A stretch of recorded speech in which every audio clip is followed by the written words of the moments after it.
بہت سے لوگوں کی طرف سے مجھے میسج آ رہے ہیں کہ ایمرجنسی کا استخارہ بتا دیں۔ بہت سے لوگ تو یہ بھی میسج کرتے ہیں کہ میرے لیے استخارہ کرو۔ تو میرے پیارے بھائیوں بہنوں، استخارہ خود کیا جاتا ہے، کوئی دوسرا کسی کے لیے استخارہ نہیں کر سکتا۔ اور ایک ہوتا ہے ایمرجنسی کا استخارہ۔ ایمرجنسی کا ایسا استخارہ بتا دیتا ہوں آپ کو کہ آپ نے صرف 2 رکعت نفل پڑھنے، اور نفل کے دوران ہی آپ کو پتہ چل جائے گا کہ یہ کام مجھے کرنا چاہیے یا نہیں کرنا چاہیے۔ دیکھو، استخارہ کا مطلب یہی ہے کہ بھائی میں اللہ سے مشورہ کرنا چاہتا ہوں کہ یہ کام جو میں کرنا چاہتا ہوں یہ میرے حق میں بہتر ہے یا نہیں، تو اس کے لیے استخارہ کرنا پڑتا ہے۔ تو استخارہ خود کریں گے۔ ایک تو وہ دعا ہے جو بہترین مسنون دعا ہے نا استخارہ کی، جو حدیث میں آتا ہے، جو صحابہ فرماتے ہیں کہ نبی کریم صلی اللہ علیہ وسلم ہمیں استخارہ کی دعا اس طرح سکھاتے تھے جیسے قرآن سکھاتے تھے، یعنی اس کی اتنی اہمیت ہے۔ تو اگر دوسروں کے لیے استخارہ ہوتا تھا تو پھر تو صحابہ بھی کہتے حضور پاک صلی اللہ علیہ وسلم سے کہ ہمارے لیے استخارہ کرو، لیکن نہیں، خود ہی استخارہ نبی کریم صلی اللہ علیہ وسلم سکھاتے تھے کہ آپ خود کریں استخارہ۔ تو استخارہ کیا مسنون طریقہ بھی بتا دیتا ہوں، ایمرجنسی کا بھی استخارہ بتا دیتا ہوں، کیونکہ آپ کو ایمرجنسی میں کوئی کام کرنا پڑے، یہ میں کروں یا نہ کروں۔ اب آپ سوچ میں پڑ گئے تو آپ کیا کریں گے؟ آپ مختصر سا استخارہ پڑھیں، اسی وقت آپ کو پتہ چل جائے گا کہ یہ کام میں کروں یا نہ کروں۔ تو آئیے میں آپ کو دونوں طریقے سکھا دیتا ہوں۔ آپ کو انشاءاللہ العزیز کسی سے استخارہ کرانے کی ضرورت نہیں پڑے گی۔ جو کہتے ہیں نا کہ میں آپ کے لیے استخارہ کرتا ہوں، تو صرف اور صرف لالچ کی غرض سے کہتے ہیں، ان کا خود غرضی کی وجہ سے کہ آپ سے کچھ پیسے وغیرہ وصول کرے گا، اس لیے آپ کو استخارہ کریں گے۔ حالانکہ استخارہ آپ اللہ سے مشورہ کرنا چاہتے ہیں تو خود کریں گے یا دوسروں کو بھیج کر ان سے مشورہ کریں گے؟ خود کریں گے نا، اللہ سے خود مشورہ کریں۔ آپ کو اتنا تو اللہ سے تعلق ہونا چاہیے نا کہ بھائی میں اللہ کا بندہ ہوں، میرا خود کا تعلق ہے اللہ سے، میں اس کا بندہ ہوں، تو اس سے خود مشورہ کروں، نہ کہ دوسرے کو بھیج دوں کہ آپ میرے لیے مشورہ کریں۔ تو ایک تو وہ مشہور اور مسنون استخارہ ہے نا، جب آپ کو ٹائم زیادہ ہو تو آپ وہ کر سکتے ہیں۔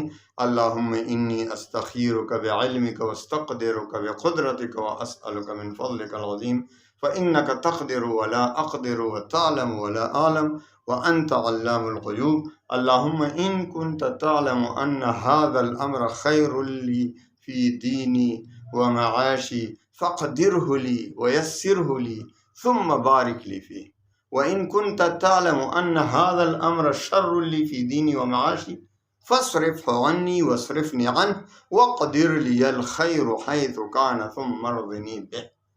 تو هذا پر جب پہنچے گے هذا الْأَمْرَ، تو اس وقت اپنا مقصد دھیان میں رکھیں کہ یہ مقصد کہ میں کام یہ کروں یا نہ کروں، تو اس وقت اس کو ذہن میں رکھیں۔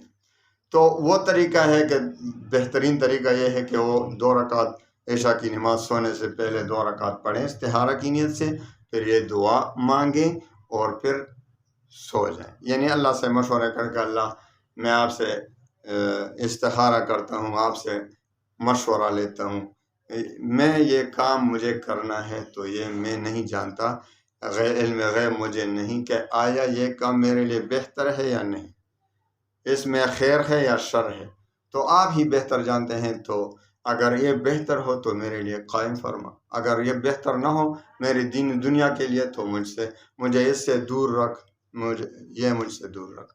تو یہ استخارہ کا وہ مسنون طریقہ ہے۔ ایک رات کریں، دوسرا رات کریں، تیسری رات، 7 دن تک تو مسلسل کریں۔ اگر آپ کو کوئی خواب آئے یا نہ آئے، بس آپ کا دل و دماغ اس طرف مائل ہو جائے گا۔ بہت سے لوگ خواب بھی دیکھتے ہیں، لیکن خواب دیکھنا ضروری نہیں، نہ اس میں نیند ضروری ہے۔ بس بہت سے لوگوں کو نیند میں بھی آ جاتا ہے، خواب دیکھتے ہیں کہ بھئی یہ کام، تو اسی کے مطابق پھر آپ وہ کام کریں یا نہ کریں۔ جس طرح خواب دیکھیں، کسی عالم سے بتائیں کہ میں نے استخارہ کیا تھا، میں نے خواب دیکھا، خواب نہیں دیکھا تو جس طرف آپ کا دل مائل ہوگا، متوجہ ہوگا، اسی طرف عمل کریں۔ دوسرا ہے استخارہ ایمرجنسی کا۔ آپ کو ایمرجنسی میں کوئی کام پڑ گیا تو ایک تو وہ دعا ہے مختصر، ایسا سر نیچے کر لیں، اللہ سے سرگوشی کریں اور مشورہ کریں، اللہم الہمنی رشدی، اللہم الہمنی رشدی، اللہ میں تو نہیں جانتا، جو اچھے ہیں میرے لیے جو اچھا ہے اس کا مجھے الہام کر دے، میرے دل میں ڈال دے کہ میرے لیے کون سا کام اچھا ہے، یہ اچھا ہے یا اچھا نہیں ہے۔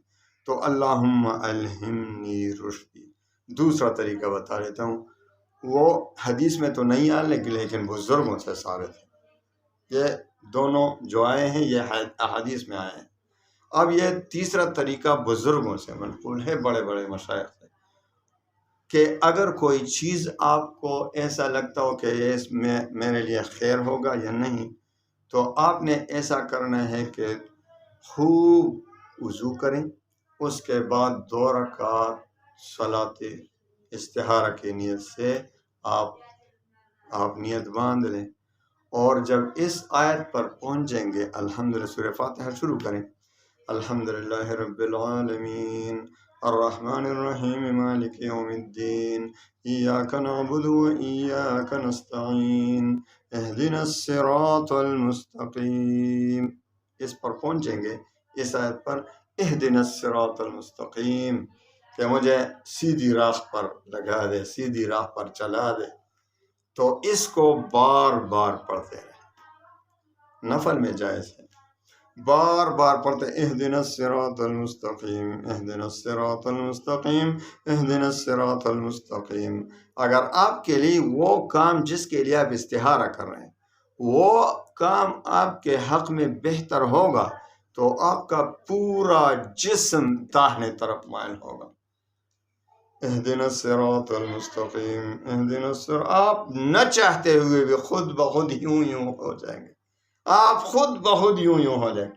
اور اگر آپ کے حق میں وہ کام بہتر نہیں ہوگا تو آپ یقین کریں اس وقت آپ کے نہ چاہتے ہوئے آپ کا پورا جسم اس طرف پھر جائے گا، اہدنا الصراط المستقیم، بائیں طرف پھر جائے گا، دائیں طرف آپ کا جسم جانے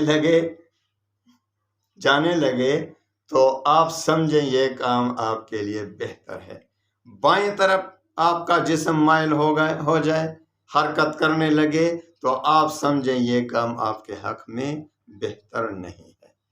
تو آپ بہتر تو یہی ہے کہ مسنون استخارہ کریں، جو میں نے بتایا، 2 رکعت صلاۃ حاجت کے پڑھیں، اور اس کے بعد آپ ایسا کریں کہ اگر ضرورت ایسا ہو کہ ایمرجنسی ہو تو ایمرجنسی والا استخارہ پڑھیں، اللہم الہمنی رشدی۔ اور اگر آپ یہ بھی کرنا چاہیں تو یہ بزرگوں سے منقول ہے، اس کو سنت سمجھ کر نہ کریں، اس کو سنت سمجھ کر نہ کریں، اس کو بھی کر سکتے ہیں آپ، لیکن وہ دونوں طریقے جو میں نے بتا دیے وہ بہتر طریقے ہیں کیونکہ وہ مسنون ہیں۔ اللہ تعالیٰ تمام مسلمانوں کو خوشیاں نصیب فرمائے، تمام مسلمانوں کے غموم و ہموم پریشانیوں کو خوشیوں میں بدل لے۔ وآخر دعوانا ان الحمدللہ۔